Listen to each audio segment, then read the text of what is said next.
I promise you, the Fast and Furious franchise has to be a money laundering scheme at this point, because I haven't known a soul for the last 10 to 15 years has actually went to the theaters to go watch a fucking Fast and Furious movie. How the fuck they get to $1 billion? And I know, I'm sitting here and I'm like, I know for a fact the directors are like, how the fuck you know this?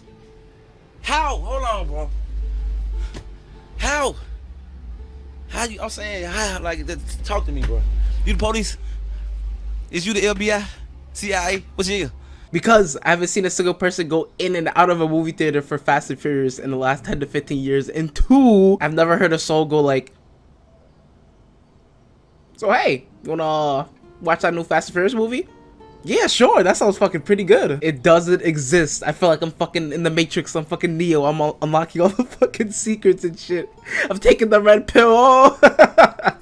If you're not saving for the next video, you know why. But hey, you know what? Let's just go on a more positive note. Let's talk about the good old days, as I usually call them with the Fast and Furious movies. I think I really love, I think 1 through 5, right? 1 through 5 is actually pretty peak. If you said you'd only like 1 through 3, that's completely understandable.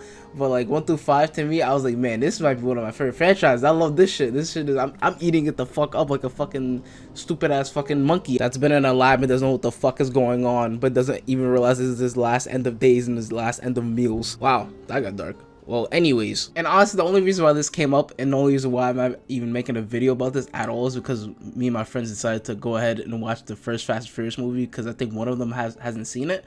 And I've seen the movie a few times, but I haven't seen it in like years. Like, it's been a long ass time. I think the most equivalent thing I could probably say to it is like, it's comparable to like when I had rewatched Iron Man 1, I think like a year ago or like 9-10 months back, because the last time I seen Iron Man 1 was like a long time ago. It was like years ago. Like, I don't even really remember that much from the movie. So when I rewatched it, I was like, damn, this is actually pretty good. But obviously Iron Man 1 is way better than Fast Furious 1. But I'm just saying, like, it gave me that little bit of remembrance. But watching this film again, it was actually pretty good. It was also hilarious at times, even when it wasn't trying to be. But it just has a whole bunch of memorable moments that like I'll always remember, even though some of the scenes just weren't funny.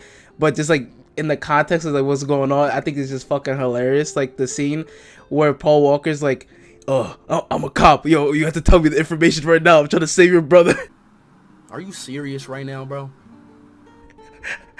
like I don't understand, like he wouldn't get like slapped up or like shot or some shit like that, or she would have just like exposed this information to everyone and actually help him. Or another scene where he's clearly into deep Paul Walker, and then he's like, yo, this guy's like, he's just like sleeping with the girl and like doing whatever the fuck he wants and shit like that. And then he's like, watch your fucking mouth, I'm a police officer first, man. And then proceeds to actually attempt to Get him up, let him get up, let him get up, let him get up.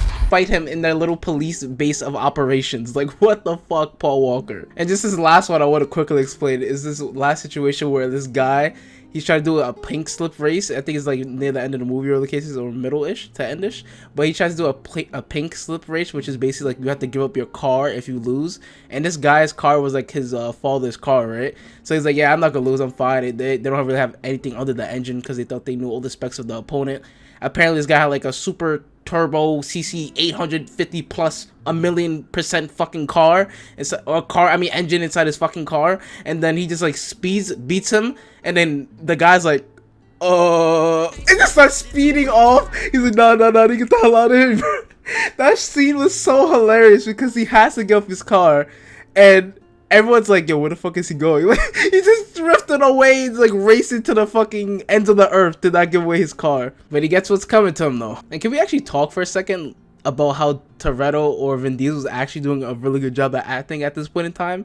And it's not just like his stiff ass acting that's in the latest few movies. Again, I haven't watched the newest one, but the ones from like 6 and above, I think I watched from 6 through like 7 or 8. No, 6 through 8.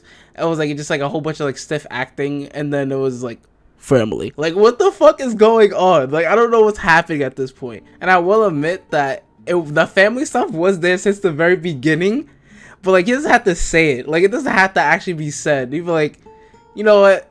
That's my family, but I'm not gonna say it. Like, you can have like some type of nuance or some type of like non-speaking verbal agreement or verbal saying of family. And realistically, you know what he reminds me of? He reminds me of like a little bit of Whitebeard. If you ever seen One Piece, there's a character called Whitebeard, and his whole crew is basically filled up with his quote-unquote sons or his family, because he wanted to have a family. That was his dream. And then he has like a whole bunch of people like come on his crew. He's like, you know what, you're my son, get the fuck on the ship. Like it's funny, but it's like what is happening? Your family, he's family, I'm family, we're all fucking family. I only knew you for like a day, but guess what, you're family now. And you know what the most crazy weird part is? They actually make it work in the first movie why Paul Walker gets so close with Vin Diesel in the beginning of the movie, because he saves him from basically getting called by the police. You know, obviously he is the police, but he's undercover at this point.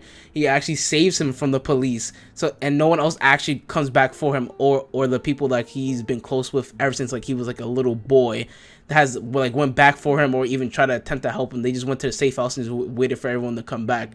And like, okay, that's like an actual really good reasoning why like he'd be so close with him, but the other shit is just ridiculousness. And don't get me wrong, like this movie does have some of his like cheesy acting moments of like, hey, that was like a little bit of a weird line. But then there's also another weird thing that I thought was really weird, which is like Toretto letting like Paul Walker actually like have relations or sex or like boyfriend girlfriend with his like little sister, I think at the time. I think that's his little sister. Yeah, his little sister.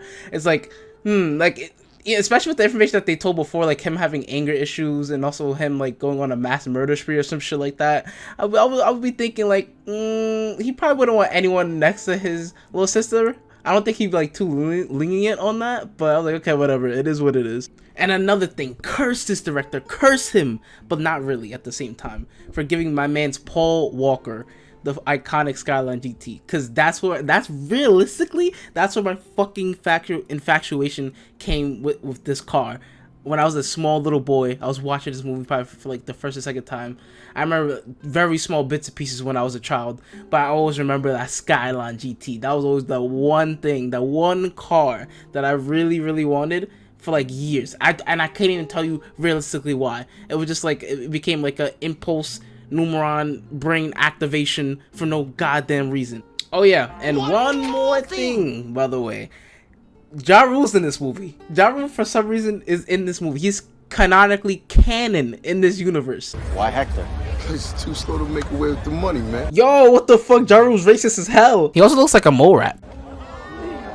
To be honest with you, my brother, this is the look of a man that's gonna catch you at the end of this and shank you 87 times at least. Where's Ja Rule at? What is he doing right now in this universe? Why was he not returned back into the iconic, the amazing Fast and Furious franchise? Fast Furious 11. It was probably because of that joke. Corny ass nigga. What's up, baby? What's your problem, nigga? You didn't win. Even the Fast and Furious universe, is man cannot catch a break. He's probably gonna be there in 11 or fucking 87. But I honestly, I wonder like what Ja Rule honestly has to like think about the situation of like him not, I guess, being there. But then again, Who gives a fuck what Ja Rule thinks at a time like this, nigga? This is ridiculous. hey guys, yo, what's up? I do want to just come back here and then have like a small little conversation. Well, it's not really a conversation, it's me just saying thank you again. I am very thankful and appreciative for everyone that does support my videos, like them, subscribe, and all the other stuff. It has been pretty fun or good like last few like weeks when it comes to terms of making videos, like even funner than what it normally is. And it's also one of the main reasons why I keep coming back and keep trying to put out videos for you guys, because if you guys keep watching, liking, and subscribing, then I'll always be here anyway. But I just want to say again, thank you so much for all the support, and you guys have a good one. Bye.